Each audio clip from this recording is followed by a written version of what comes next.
با سلام به بینندگان عزیز، من محمود احمدی هستم و برنامه دیگری از رو در رو تقدیم حضورتون میکنیم.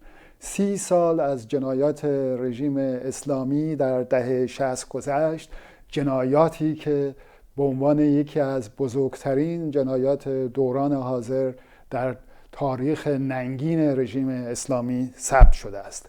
آمار دقیقی از اعدام شدگان این دهه در دست نیست. از خرداد 60 تا 64 مطابق برخی از آمارا که منتشر شده است بیش از 11,000 نفر اعدام شدند و یا زیر شکنجه کشته شدند که در بین آنها حتی نامهای دختر و پسر 10 ساله نیز در بین تیرباران شدگان دیده می شود. در تابستان سال 67 بیش از 4500 نفر در زندانهای رژیم در حالی که حکم داشتند قتل عام شدند. برخی از این جنایتکاران و کسایی که باید خودشون به جرم جنایت بر علیه بشریت محاکمه بشن کماکان در پست‌های کلیدی رژیم اسلامی دست دارند و برخیشان نیز از اصلاح طلبان حکومتی کنونی هستند. در برنامه امروز رو در رو ما خیلی خوشحالیم که بار دیگر با مرسده قائدی عزیز از چهره‌های سرشناس جنبش دادخواهی و از کسانی که خودش در اون دوران در زندان بود و در این دوران از بهترین عزیزانش رو توسط رژیم اسلامی از دست داد و اعدام شدن، نظرات مرسده عزیز رو در برنامه امروز رو در رو با خود خواهیم داشت. با سلام به شما مرسده قائدی گرامی و با تشکر از اینکه بار دیگر شما رو در برنامه رو در رو با خود داریم. منم سلام عرض میکنم خدمت بینندگان عزیز این برنامه و از تو محمود عزیز که همچنان در راه اهداف و مبارزه اون بچه ها بعد از 40 سال همچنان ادامه دهنده راه اونها هستی و با نبودن بچه ها و همیشه در این مقطع تاریخی یاد اون بچه ها رو گرامی می‌داری. خیلی ممنون ازت مرسده عزیز. جا داره اینجا یاد جواد عزیز رو که برای من خیلی عزیز بوده و یکی از دوستان و یکی از کسایی که من خودم رو در ارتباط با فعالیت کنونی هم مدیون جواد و نقشش در فعالیت سیاسی هم داره، یادش رو گرامی بداریم. و خود این برنامه هم برام یه مقدار سخته که در ارتباط با اون قتل عام‌ها و اعدام جواد و صادق عزیز و منیر عزیز صحبت میکنیم. مرسد عزیز یه تصویری به ما بده اون دوران به چه شکلی بود، چگونه گذشت و یه تصویری بده از اون زمان، از دستگیری جواد و صادق و منیر و اینا. ببینید الان ما در واقع 40 سال از سرکوب خونین گذشت، هرچند که بعد به قدرت رسیدن حکومت اسلامی شروع به اعدام ها کرد 3 روز بعد از انقلاب. یاد بینندگان عزیز باشه که کردستان، نوروز خونین کردستان، ترکمن‌صحرا و جنوب تهران که من یکی از کسانی هستم که شاهد 3 تا سرکوب بودم. من نوروز خونین در سنندج بودم و به عنوان چون شغلم پرستاری بود اونجا حضور داشتم، شاهد اون سرکوب بودم. به مدت 2 هفته اونجا بودم و شاهد سرکوب سال 60 چه در بیرون و 61 که دستگیر شدم و در ادامش سال 67 همچنان شاهد اون سرکوب خونین بودم، در ادامه سرکوب دهه 60. راستش واقعا باید بگیم در واقع شکلی سرکوب خونین با تمام این قبل از 30 خرداد ما می‌بینیم اوج سرکوب سازماندهی شده. به نظر من 30 خرداد بود که در چارچوب وقتی این برنامه نیست به این دلیل میگم انتخاب خاوران در دولت رجایی نشون دهنده سازماندهی شدن این کشتار بود که میخواستن برای کمونیستا و بی خدایان جایی رو تعیین کنن. درست در 30 تیر سال 60 اولین گروه به خاوران میرن و دوره‌ای بود که واقعا ما کسایی رو که تو عکساشونو تو روزنامه ها میدیدیم و خبر بچه ها رو که سر ملا قرارهایی که با هم داشتیم، خب ما داشتیم فعالیت سیاسی میکردیم برای اون دوره. دوستان عزیزان رفقایی که ما نمیمدن فردا صبح صداشون رو اعدامشون از تلویزیون و روزنامه ها سند الان هستش، روزنامه کیهان، اطلاعات و اینها این سند نشون میده، آرشیو هستش از اینا. تفاوتش اینه که حتی در دوران خرداد و تیر و شهریور اینا بعضی از بچه ها در 2 ساعت یا 3 ساعت اعدام میشن و یکی از خاطرات یکی از خانواده ها که مادر شریفی به درست میگه بچهش رفته از این ور خیابون به اون ور خیابون یه چیزی بخره، فردا صبح که میرن میبینن که خبر اعدام بچهش رو بهش میدن. یعنی همین تو تظاهراتم نبوده. من بیرون که شاهد این سرگو از دست دادن عزیزان رفقام بودم، دوستانم بودم که خودم به طور وحشیانه در 19 خرداد سال 61 میریزم تو خونه و شاید من اینو کمتر گفتم. صادق تو خونه بود و از همونجا جلوی مادر عزیزم شکنجه صادق شروع میکنن. یعنی اینقدر صادق از همونجا میزنن و الان سالها مادرم خاطره رو نمیتونه از یاد ببره که ما مستقیم میریم به کمیته مشترک. جهت اطلاع بینندگان، کمیته مشترک مال چپا بود، مال افرادی که به سازمان چپ و کمونیست داشتن فعالیت میکردن و در ضمن مال فعالین علیه شاه بود. یعنی اکثرا کسایی اونجا بودن مثل جواد، مثل صادق، مثل منیر و خیلی دیگه، همه فعالین علیه زمان شاه بودن. یعنی این سازمان، من این نکات تأکید میکنم، وقتی به اون زمان الان برمیگردن میبینن چقدر این سرکوب سازماندهی شده بود و سپاه و وزارت اطلاعات برنامه ریزی کرده بودن برای این سرکوب. جهت اطلاع بینندگان عزیزتون که الان مستندهایی که داره خود رژیم از این جنایتکارا داره میده، از جمله لاجوردی، و داره نشون میده سازماندهی شدن این کشتار. من در واقع یک از بازماندگان اون حمله وحشیانه به خانواده‌ام هستم. من بعد از 8 سال از زندان اومدم بیرون و اما اونجا در دورانی که در زندان بودم در فاصله 1 سال من 3 تا از عزیزامو از دست دادم، یعنی اعدام. یعنی صادق که 6 ماه بیشتر بهش فرصت ندادن و همه اینا رو قبل از اعدام ملاقات داشتم، نه روز اعدام، چند هفته که صادق گفت در دادگاه محکوم به اعدام شدم همونجا اعلام میکردن. به جواد نکته که شاید کمتر چیزه به شلاق دادن برای دفاع از مارکسیستی 2 هفته قبل از اعدام و به مادرم گفت دارم من میبرن در سلول برای حکم اجرای شلاق. مرسل جان، بعد راجع به شلاق اتفاقا همونجوری که الانم گفتی کمتر صحبت شده که از همون زمان هم رژیم شلاق میزد و بعدم جواد عزیز حکم شلاق گرفت. تعداد ضربات شلاق چقدر بود؟ 5 رده بود. چیزی که جواد گفت به مامانم و به منم گفت بود، من دفاع مارکسیستی کردم همونجا. مبشری تو دادگاه بهش گفته بود گفته بود آقای قایدی میدونی که جوادو بهش میگفتن آقای قایدی. گفت آقای قایدی میدونی دفاع مارکسیستی شلاق داره؟ جواد گفت بله. گفت همچنان مارکسیستی؟ جواد گفت بله. و یعنی تو دادگاه بهش گفته بودن و جواد اینم به من گفت و اینها تو زندان 3 وعده شلاق نمی زدن که الان در فرصت این برنامه نیست. در 67 هم از دوستان و رفقای ما رو بردن 5 وعده شلاق زدن برای اینکه اینا مسلمان بشن. اینم با اینکه خودشون 3 وعده نماز میخونن ولی برای شلاق زدن 5 وعده استفاده میکردن. به همین دلیل دفاع مارکسیستی از همون دوران جرم شلاق بود و بعد از این سالها ما میبینیم امروز وادارشون کردیم که در بعضی از این دادگاه اخیر میگن اینا چپن، اینا مارکسیستن.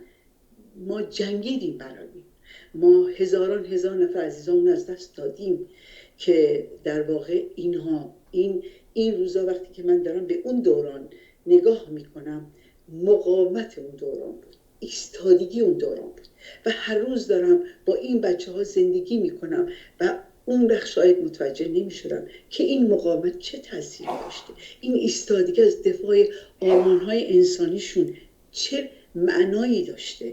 و امروز داریم میبینیم که رژیم اگر اون مقاومت و ایستادگی ها نبود و امروز ما این وضعیت رو نداشتیم که میبینیم اهداف بچه ها رو نسلایی که مثل سپیده خاطره از دوره زندان من ندارن، در کی به دنیا آمده سپیده، ولی آخرین صحبت های سپیده را اگه گوش کنیم و یه جمله من تو مصاحبه های اخیرم گفتم، سپیده جمله زیبایی داره، میگه منو شکنجه میکنن برای اینکه بگم شکنجه نیست. سپیده عزیز از سال 60 رو با ما کردن، شکنجه میکردن می آوردن در حسینیه که بگن شکنجه نیست و با پاهای زخمی با من جواد تو این صحنه دیدم که خورد و خمیرش کرده بودم در عرض چندین ساعت. این از سال 60 بود سپیده عزیز. آمدن به حسینیه انقدر شلاق میخوردن که بیان به حسینیه و بگن شلاق نیست. و در ادامه اون سرکوب خونین میبینیم سال 67 بوده و تفاوتش این بود که 67 از نظر من به عنوان یه فعال در زندان بودم، اگر سال 60 نبود، اگر مقاومت در زندان نبود، ما تا سال 64 ادامه داشتیم. 64 کم افت کرد و اوجش رو دوباره میبینیم چون رژیم مقاومت زندان نتونسته بود بشکنه و باید فکری برای زندان میکرد. مملو از جمعیت رو در سال 67 به اتاقای محدودی کرد و دیگه بند پسران به 2 اتاق و 3 اتاق تقلیل پیدا کرد. زندان‌هایی که گوهردشت و 209 اوین مملو از جمعیت ها.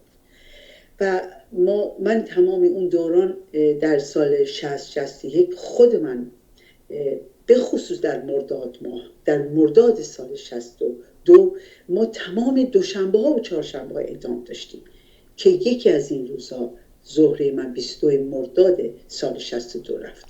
به همین دلیل یاد تمام اون کسایی که این سالها رفتن از کنار ما که همون بندی که ما بودیم گروه بچه ها رو می بردن و در ادامش 67 شد که توضیح دادم و دیگه بیش از این نمیخوام بیشتر توضیح بدم. خواهش میکنم. مرسد عزیز، اگه خاطرتون باشه اون زمان تغییر شهرام رو رژیم تحت فشار قرار داده بود که بیاد در تلویزیون و فقط نظر سیاسیشو در ارتباط با سازمان مجاهدین خلق مطرح بکنه. جواد از اعضای مهم رهبری در سازمان مجاهدین در اون وقت بود و همچنین در مجاهدین مارکسیسم عضو دوم رهبریت بعد از تغییر شهرام بود. آیا همچین فشاری از طرف رژیم در ارتباط با جواد هم مطرح بود که بیاد نظراتش رو در برنامه‌های قضایی تلویزیونی در ارتباط با مجاهدین مطرح بکنه و یا نه؟ بله، اتفاقا جواد به من گفت. جواد زیر فشار گذاشته بودن برای اینکه بگه مارکسیست نیستم. جواد بهشون پوزخند زده بود. چون کسای دیگه که من لازم نم اسمشون رو ببرم که باش قبلا فعالیت میکردن، جواد به من گفت بهشون پوزخند زدم. گفتم میتونین اکثریتی تویی بشین و رژیم قبول کنین، ولی این مسخره است که من بگم من مسلمان شدم. بعد تو دادگاه ازش خواستن و جواد 1 سال تو انفرادی بود، تحت فشار شدید. گفته بودم ما نمیخوایم تو بگی رژیم قبول داری، ما نمیخوایم بگی که مسلمان شدی، فقط بیا راجع به تغییر شهرام و خودت حرف بزن. اتفاقا خواستشون از جواد فقط این بود. جواد این سنده، چون من در ملاقات با جواد داشتم، جواد اینا رو به من گفت من فقط زیر فشار اینم که بیام راجع به تغییر شهرام و خودم که جواد به اسم احمد معروف بود بیام راجع به اون دوران صحبت کنم. همین، فقط این بود جواد. یعنی حتی در مقابل جواد عقب نشینی کرده بودن که جواد بیاد بگه من خدا رو قبول ندارم. مثل من واقعا این روزا این صحنه ها رو میبینم، به وقت میدونم فرصت برنامه کمه، ولی جالبه. به سپیده گفتن ماها تو هر رنگی میخوای بکن، هر نوع لباسی میخوای بپوش، هر کاری میخوای بکن. حتی بهش گفتم بدون روسری بیا، ولی بیا بگو که تو اعتراف کن. ببینین وقتی این تاریخ مقایسه میکنید به جواد میگم بگم مسلمان نمیخوام باشی، همین اینا بیا تلویزیون.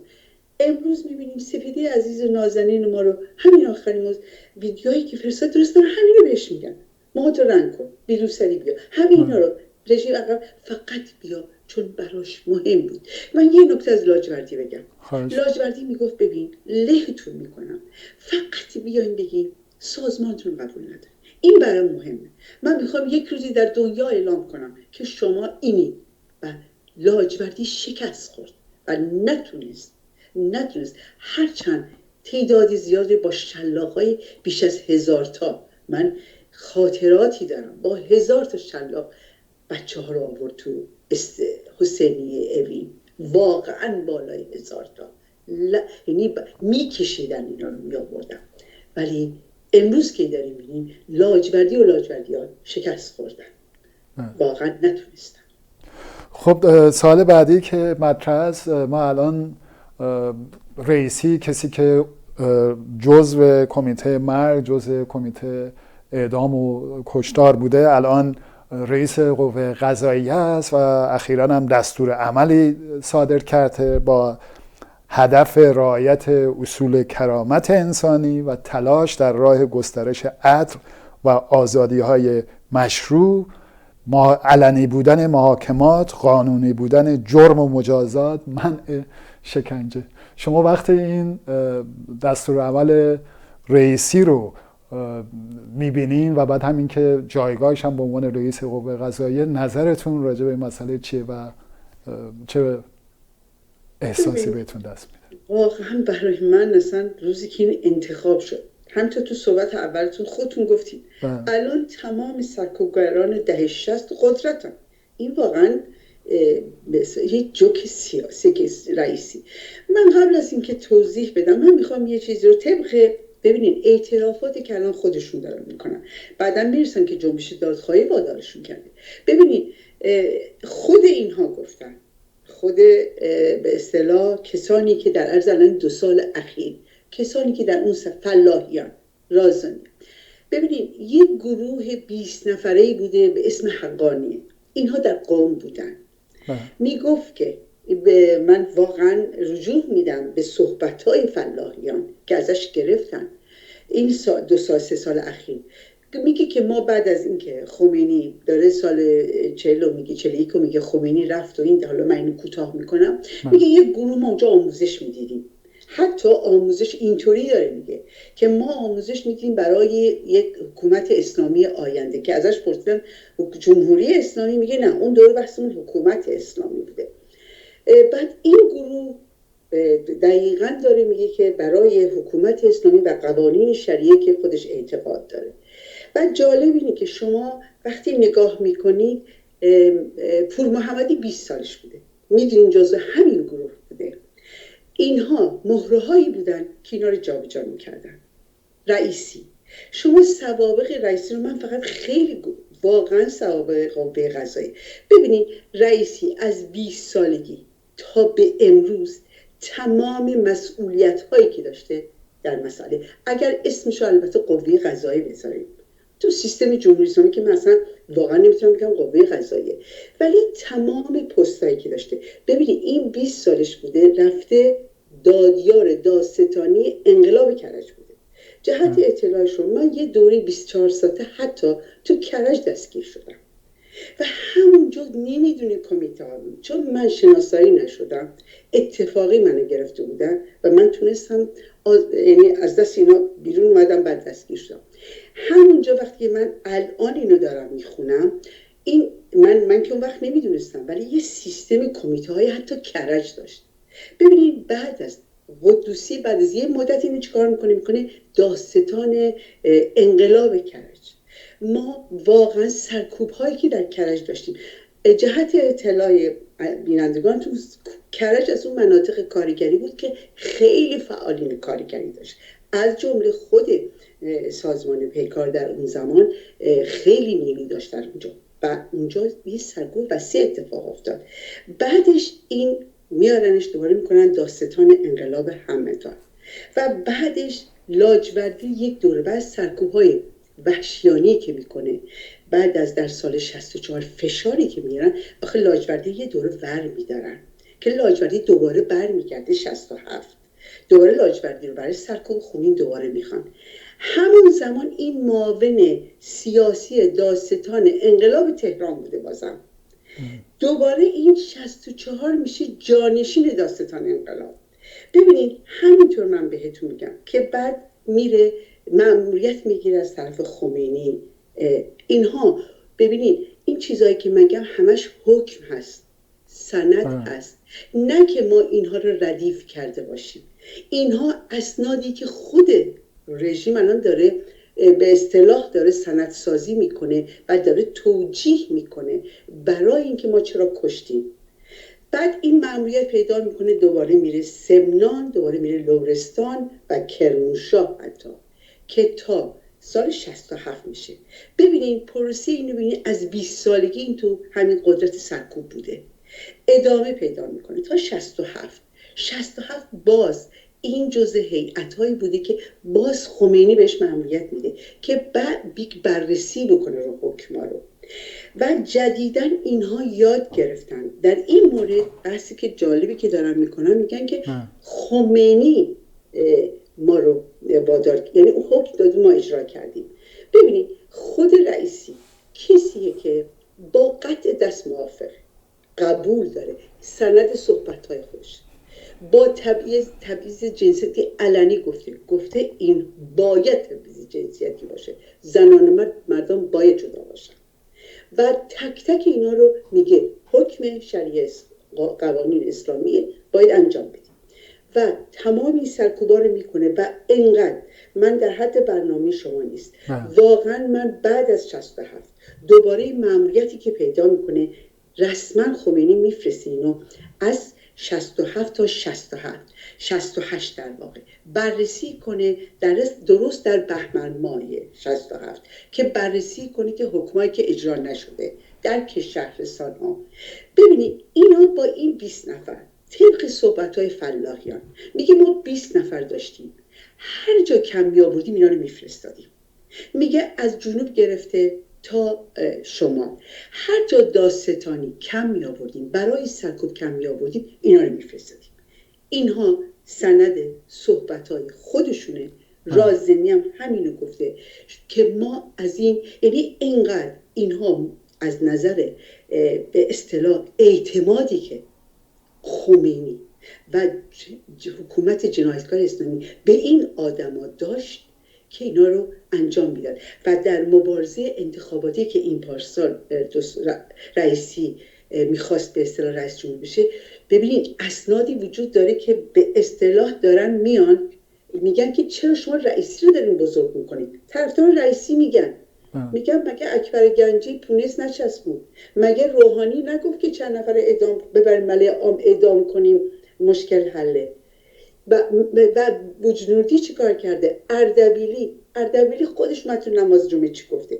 واقعا اگه من بخوام تک تک این سندا رو اینجا صحبت کنم که واقعا ساعتا طول میکشه، ولی این یه بخش کوچکه از زندگی رئیسیه. و آیا این آدم میتونه رفرمی که میگه به اصطلاح میگه که من میخوام این کارا رو بکنم، اول باید پاسخگوی جنایت هایی که تا به امروز کرده باشه.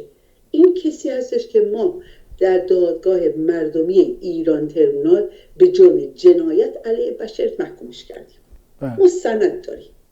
برای همین این آدما نمیتونن به این بر بیان. ما کسایی رو که به جرم جنایت علیه بشریت محکوم کردیم کمیته دیدبان داریم و نمیذاریم اینا پاشون این برا بذارن.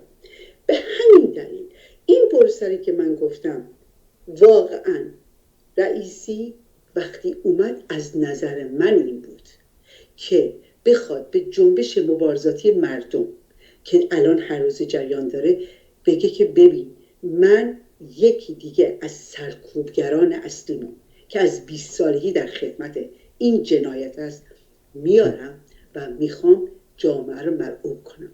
ولی دیدیم که دیگه سال 60 نیست، مبارزات مردم دیگه به این جواب نمیدن. از نظر من این بود عناصر سوختشو، عناصر جنایتکارشو میاره که جامعه رو به عقب برونه و دیدیم در این مدت نتونست در دوران رئیسی. و الان میبینیم که در مورد کارگران چی داره میگه، در موردش میگه که در مورد کارخونه‌ها رئیسی چی داره موضع‌گیری میکنه. من راستش در مورد رئیسی اینطوری میرم انتخاب رئیسی مرسی عزیز، چون وقتمون رو به پایانه، اگه لطف کنین صحبت پایانیتون رو اینجا در عرض 1 دقیقه مطرح کنین که ما بتونیم به پایان برنامه برسیم. ببینیم من همینطور به نظر من با اینکه فرق میکنه جنبش دادخواهی ما طولانی شد. ببینیم جنبش دادخواهی ما با کشورهای آمریکای لاتین بسیار متفاوته. ما 40 ساله داریم مبارزه میکنیم، تا الان هرچند کم کار کردیم ولی مبارزه دادخواهی طولانی شده.